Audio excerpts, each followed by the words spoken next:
अच्छा लगा है, खुश हुई हूँ। मुझे अब लेकर जा रहे हैं। मैं यहाँ मैम के साथ, रिफत रानी के साथ रह रही हूँ।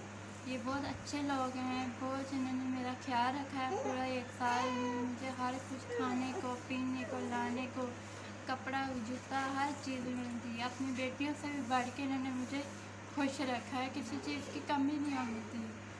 तो मेरी इनकी लिए दुआएं हैं, इन्होंने मेरा ख्याल रखा है, इन्होंने मुझे प्यार किया। और आज कैसा महसूस कर रही हो अपनी फैमिली से मिल के? ये आपकी दादी बैठी हुई हैं, ये आपकी हमसाई बैठी आंटी हैं, मतलब ये पड़ोसन है। मेरी दादी हैं, ये मेरी पड़ोसन है, ये मेरी अम्मी हैं, ये मेरे भाई हैं। ये भाई है कि बहन है? भाई है ये भाई पैदा हुआ है। जी। अच्छा अच्छा। तो आज आप इनके साथ जाना चाहती हैं? हाँ जी। अच्छा।